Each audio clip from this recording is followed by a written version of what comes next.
मेरे हाथ नागमणि लग गई है, अब मैं बहुत अमीर बन जाऊंगा।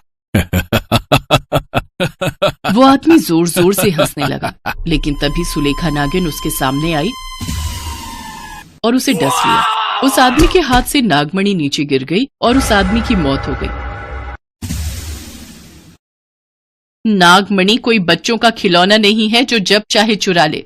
ये नागिनों का अहंकार है, अहंकार। इसे चुराने से पहले मुझसे सामना करना पड़ेगा। ये बात तो सच है कि नागमणि बहुत ही सुंदर और दुर्लभ चीज है, इसीलिए हर कोई नागमणि पाना चाहता है। लेकिन सुलेखा नागिन नागमणि की पहरेदारी कर रही है। नागराज ने उसे ये जिम्मेदारी दी है। बचपन से ही सुलेखा बहुत जिद्दी है। बचपन में नागमणि की रक्षा करते हुए उसके माता पिता का देहांत हो गया था। हरिहर नाम का एक बूढ़ा आदमी एक बार जंगल में नागमणि को चुराने आया था। तब सुलेखा बहुत छोटी थी। मेरी जानकारी के हिसाब से नागमणि इसी जंगल में कहीं है। बस एक बार मिल जाए, उसके बाद तो मजे ही मजे होंगे। मैं करोड़पति बन जाऊंगा। हरिहर नागमणि ढूंढने लगा और जंगल के बीचों बीच एक सुरंग के अंदर उसे नागमणि मिल गई। लेकिन तभी सुलेखा के माता पिता वहां आ गए और उस बुढ़े को डस लिया। हरिहर के पास चाकू था। हरिहर ने चाकू से दोनों को मार डाला और नागमणि छोड़कर तुरंत भाग गया। माँ, पिताजी, ये क्या हो गया? आप दोनों क्यों चले गए मुझे छोड़कर? नागराज वहां आ गए और दोनों का अंतिम संस्कार किया गया। हे नागराज, जिसने भी मेरे माता पिता को मारा है, मैं उसके वंश को निर्वंश कर दूंगी। वाह सुलेखा, तुम हो असली नागिन। आज से इस नागमणि की जिम्मेदारी तुम्हारी है। सुलेखा पहरेदारी करने लगी। उधर हरिहर घर पहुंचा और उसकी सांस फूलने लगी। क्या हुआ है दादाजी? आपको क्या हुआ है? मुझे नागिन ने डस लिया है बेटा। मैं नागमणि की खोज करने गया था। ये सांप और नागिन बहुत भयंकर प्राणी हैं। उनसे बच के रहना। ये बोलकर हरिहर ने अपनी सांस त्याग दी। राहुल बड़ा गुस्सा हो गया। वो अपने दादाजी से बहुत प्यार करता था। मेरे दादाजी को जिसने भी मारा है, मैं उसे नहीं छोड़ूंगा। और मेरे दादाजी की आखिरी इच्छा, वो नागमणि, मैं हासिल करूंगा। ये मेरा वादा है। और ऐसे ही दोनों तरफ एक जंग की सूचना हो गई। और ऐसे ही कुछ साल बीत गए। राहुल बड़ा हो गया और उधर सुलेखा नागिन भी बड़ी हो गई। राहुल नागमणि चुराने का प्लान बनाने लगा और सुलेखा उसके माता पिता के हथियारों को ढूंढने लगी। सुलेखा जंगल से बाहर आती थी और पूरा शहर छान मारती थी। उसने उस बुढ़े का चेहरा देखा था। वो चेहरा मैं कभी नहीं भूलूंगी। मुझे उसे मारना है। लेकिन सुलेखा को ये पता नहीं था कि वो बुढ़ा उसी दिन मर गया था। ऐसे ही एक दिन वो रास्ते में भटक रही थी, तभी अचानक से एक गाड़ी ने उसे धक्का मार दिया। आह, मेरा पैर! सुलेखा दर्द से तड़पने लगी और तभी वहां राहुल आ गया। अरे क्या हुआ आपको? आप चिल्ला क्यों रही हो? उस गाड़ी ने मुझे धक्का मार दिया है। तुम शहर वालों में बिल्कुल भी तमीज नहीं है। मतलब तुम इस शहर से नहीं हो क्या? कहाँ से हो तुम? जंगल से। जंगल से? मतलब जंगल में कौन सा इंसान रहता है? सुलेखा से गलती हो गई, इसीलिए उसने तुरंत कहा, नहीं, मेरा मतलब मैं गांव से हूँ। अच्छा, तो ये बात है। मैंने सुना है कि गांव की लड़कियां बहुत सुंदर होती हैं। सुलेखा शर्मा गई। राहुल सुलेखा को डॉक्टर के पास ले गया। डॉक्टर ने सुलेखा की पल्स चेक करते हुए कहा, अरे तुम्हारी त्वचा इतनी ठंडी क्यों है? इंसानों को तो ऐसा नहीं होता है। वो मुझे एक बीमारी है, आप जल्दी से दवाई दीजिए। डॉक्टर और राहुल ने उस बात को इग्नोर कर दिया। नागिनों का शरीर ठंडा होता है, ये राहुल को भी पता है। लेकिन राहुल सुलेखा के प्यार में पागल हो गया है, इसीलिए उसने उस बात पर ध्यान नहीं दिया। सुलेखा राहुल के साथ उसके घर गई।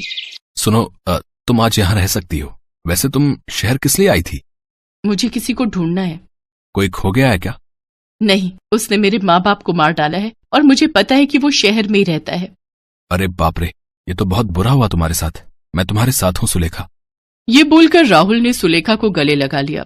सुलेखा भी राहुल को पसंद करने लगी, लेकिन उन दोनों को ही पता नहीं था कि वो दोनों एक दूसरे के दुश्मन हैं। अगले दिन सुलेखा चली गई, लेकिन वो वादा करके गई कि वो राहुल से फिर मिलेगी। सुलेखा जंगल में लौट गई। नागराज ने उससे कहा, सुलेखा, कल रात को तुम कहाँ थी? वो एक दोस्त के घर में थी नागराज। देखो सुलेखा, तुम एक नागिन हो। किसी इंसान से दोस्ती मत करना। इंसान लालची होते हैं। वो बस अपने फायदे का सोचते हैं। जी नागराज, लेकिन मेरा दोस्त वैसा नहीं है, वो दयालु है, उसने मेरी मदद की। जो तुम ठीक समझो, लेकिन हमेशा चौकन्ना रहना। इंसान कभी भी कुछ भी कर सकते हैं। लेकिन तब तक सुलेखा राहुल के प्यार में खो गई थी। वो बार बार अपने आप से कह रही थी, नहीं नहीं, मेरा राहुल वैसा नहीं है, मेरा राहुल अच्छा है। सुलेखा हर रोज जंगल से निकलकर शहर आने लगी और राहुल से मिलने लगी। राहुल के घर पर उसका आना जाना बढ़ गया। एक दिन उसने देखा कि राहुल के घर में एक कमरे के दरवाजे पर ताला लगा हुआ है। राहुल, ये कमरा बंद क्यों है?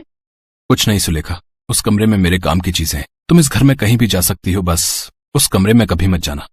सुलेखा ने राहुल की बात मान ली। राहुल और सुलेखा एक दूसरे से सच्ची मोहब्बत करने लगे, लेकिन दोनों ही अपने मकसद नहीं भूले। इतने में कुछ दिन बाद सुलेखा को उल्टियां होने लगी।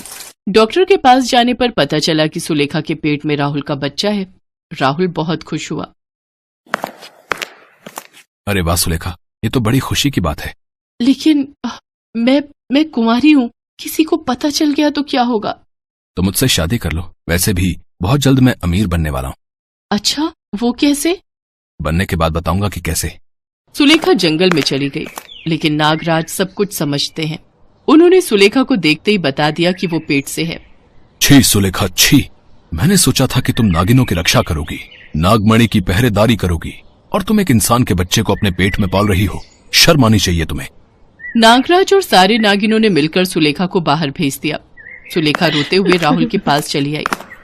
राहुल, मैं तुमसे शादी करने के लिए तैयार हूँ। ठीक है सुलेखा, तुम अभी आराम करो। आज रात को मुझे कहीं जाना है। आज मेरा मकसद पूरा होने वाला है। आज मैं बहुत अमीर हो जाऊंगा। सुलेखा सो गई। रात को उसकी नींद टूटी, तब तक राहुल बाहर निकल चुका था। असल में उसे नागमणि का पता चल गया था। वो वही लेने गया था। वो जंगल में घुस गया और नागमणि को ढूंढने लगा। उधर सुलेखा नींद से उठकर घर के अंदर इधर उधर घूम रही थी। ऐसे ही वो उस बंद कमरे के बाहर चली आई। इस कमरे के अंदर है क्या, जरा देखूं तो। सुलेखा नागिन बन गई और दरवाजे के नीचे से कमरे के अंदर घुस गई। और वहां घुसते ही उसने जो देखा, उससे उसके होश उड़ गए। उस कमरे में नागिन और नागमणियों को लेकर बहुत सारी किताबें थी और दीवार पर राहुल के दादाजी की तस्वीर लगी हुई थी। अरे, ये तो वही है जिसने मेरे माँ बाप को मारा था। इसका मतलब राहुल इसी खूनी का पोता है। इसका मतलब राहुल नागमणि चुराने गया है।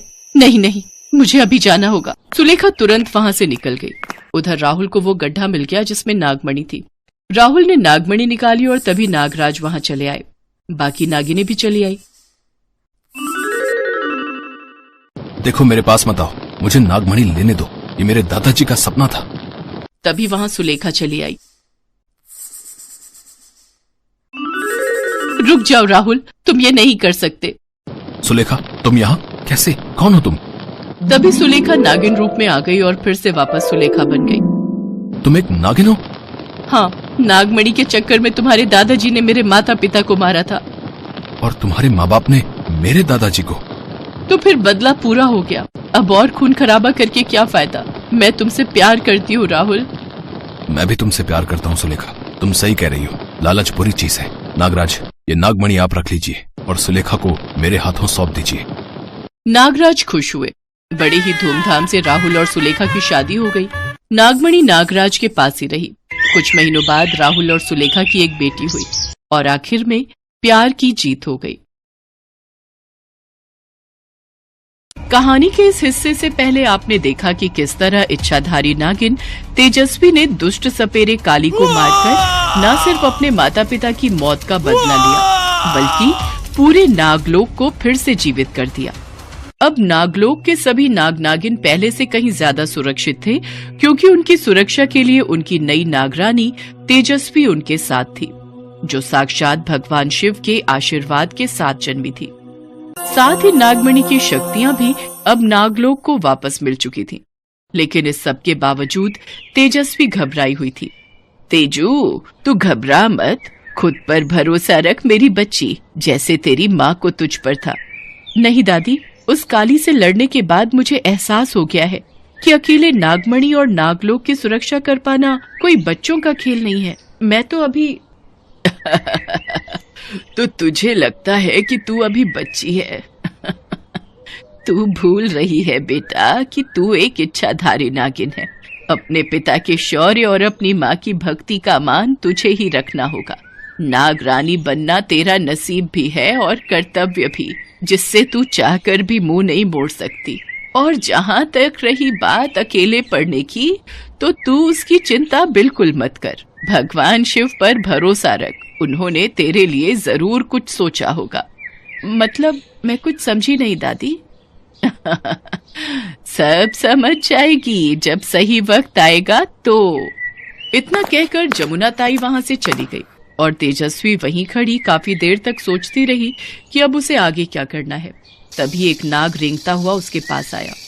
वो नाग असल में नागलोक का नया सेनापति सचान था और तेजस्वी से नागलोक की सुरक्षा को लेकर कुछ बात करने आया था। लेकिन इससे पहले कि वो तेजस्वी के सामने अपने इंसानी रूप में आ पाता, उससे पहले ही दूर से एक बड़ा पत्थर उसकी तरफ किसी ने फेंका। हालांकि वो पत्थर सेनापति सचान से कुछ दूर जाकर ही गिरा, लेकिन फिर भी तेजस्वी ने खतरे को भांपते हुए सचान को इशारा किया और उसे अपना रूप बदलने से मना कर दिया। साथ ही उसे वहां से चले जाने का इशारा भी किया। सेनापति सचान ने भी ठीक वैसा ही किया और अगले ही पल वहां से गायब हो गया। और फिर तेजस्वी ने उस दिशा की ओर देखा जहां से वो पत्थर आया था। वहां से एक बड़ा ही खूबसूरत नौजवान सीधा तेजस्वी की तरफ चला आ रहा था। गठीला शरीर, लंबा कद और चेहरे पर बिल्कुल सूरज जैसी चमक। तेजस्वी ने जब उस लड़के को देखा तो बस देखती ही रह गई। अब तुम ठीक तो हो ना? वो सांप वो कहाँ गया? उसने तुम्हें काटा तो नहीं? नहीं, वो चला गया। पर आप कौन है और यहाँ कैसे आए? मेरा नाम अक्षत है और मैं यहीं पास में अपने दोस्तों के साथ कैंपिंग करने आया हूँ। अब मैं आग जलाने के लिए लकड़ियां ढूंढ रहा था, तब मैंने उस सांप को तुम्हारी तरफ आते देखा तो मैंने। आपने बिना कुछ सोचे समझे वो बड़ा पत्थर उठाकर उसे मार दिया। ऐसा कैसे कर सकते हो? अगर उसे लग जाता तो? अरे बड़ी अजीब लड़की हो। एक तो मैंने तुम्हारी जान बचाई और तुम मुझ पर ही नाराज हो रही हो। अगर मैं वो पत्थर उस सांप की तरफ फेंकता तो वो तुम्हें काट लेता। नहीं, वो मुझे नहीं काटता क्योंकि मैं। इतना कहते ही तेजस्वी चुप हो गई, क्योंकि उसे किसी भी हालत में अपनी सच्चाई किसी को नहीं बतानी थी और उस लड़के को तो वो जानती भी नहीं थी। लेकिन तेजस्वी को इस तरह चुप होते देखकर अक्षत ने उससे पूछा, तुम उस सांप की कोई रिश्तेदार हो क्या जो वो तुम्हें काटता नहीं? बोलो। ऐसा ही कुछ समझ लो। अब आप जाओ यहाँ से और ध्यान रहे इस तरफ फिर कभी मत आना। जंगल का ये हिस्सा इंसानों के लिए सुरक्षित नहीं है। अच्छा, अगर ऐसी बात है तो तुम यहाँ क्या कर रही हो? तुम भी मेरे साथ चलो, खतरा तो तुम्हें भी है ना? नहीं, मेरी बात अलग है। कैसे? तुम भी तो मेरी तरह इंसान ही हो ना? अब हाँ, और नहीं तो क्या। अब आप जाओ यहाँ से। मुझे अजनबियों से बात करना पसंद नहीं। हम अजनबी कैसे हुए? अभी तो हमारी जान पहचान हुई है। मैंने तो अपना नाम बता दिया, बस तुम भी अगर। भूल जाओ। इतना कहकर तेजस्वी मुस्कुराती हुई वहां से घने जंगल की तरफ भाग गई। अक्षत ने उसका पीछा किया, लेकिन कुछ दूर जाते ही तेजस्वी उसे दिखाई देनी बंद हो गई, क्योंकि वो अपने नागिन रूप में वहां से जा चुकी थी। अभी तो यहीं थी मेरे सामने, पर अचानक कहाँ चली गई पता नहीं। पर जो भी हो, उस लड़की में कुछ तो खास बात है जो मैं उसकी तरफ खींचा चला आया। सच में कितनी सुंदर थी वो। पता नहीं अब फिर से मुलाकात कब होगी। अक्षत वापस उस तरफ मुड़ गया था जहां उसके दोस्त उसका इंतजार कर रहे थे और दूर झाड़ियों के पीछे खड़ी तेजस्वी उसे जाते हुए काफी देर तक देखती रही। सच तो ये था कि इस पहली मुलाकात में ही अक्षत और तेजस्वी के बीच कुछ तो था, जिससे वो दोनों एक दूसरे से जुड़ चुके थे। दोनों एक दूसरे से भले ही दूर थे, पर एक दूसरे के बारे में ही सोच रहे थे।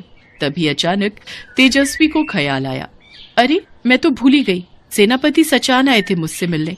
जरूर कोई खास बात होगी, मुझे चलना चाहिए। ये सोचकर तेजस्वी सीधा नागलोक पहुंची, जहां पूरी सभा उसके आने का इंतजार कर रही थी। नागरानी जी, अच्छा हुआ जो आप आ गई। हम सब आपका ही इंतजार कर रहे थे।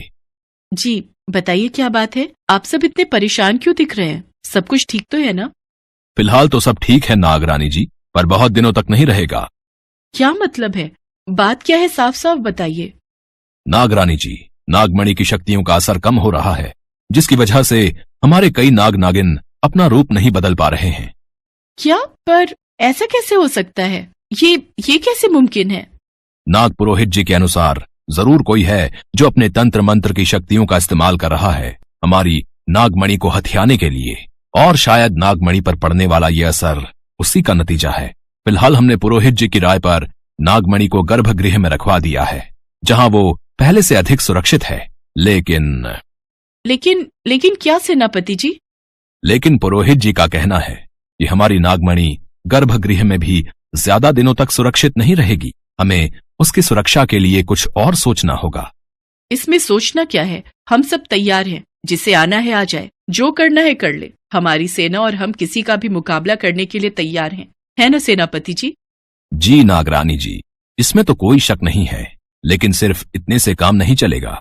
कुछ और भी है जिसके बारे में हमें सोचना होगा। ऐसा क्या है? साफ साफ कहिए सेनापति जी। नागरानी जी, पूरी बात अगर पुरोहित जी को ही आप बताएं तो बेहतर रहेगा। सेनापति की बात सुनकर तेजस्वी सीधा नाग पुरोहित के पास पहुंचती है और फिर मसला गंभीर है बेटी, लेकिन इसका एक हल है। मैं वही तो जानने आई हूँ आपके साथ पुरोहित जी। बताइए मुझे क्या करना होगा। मैं नागलोक और नागमणि की सुरक्षा के लिए कुछ भी करने के लिए तैयार हूँ। इसके लिए तुम्हें विवाह करना होगा बेटी। ये सच है कि तुम्हारी वीरता पर यहाँ किसी को शक नहीं, लेकिन नागमणि की सुरक्षा के लिए तुम्हें नागलोक के राजवंश को आगे बढ़ाना होगा।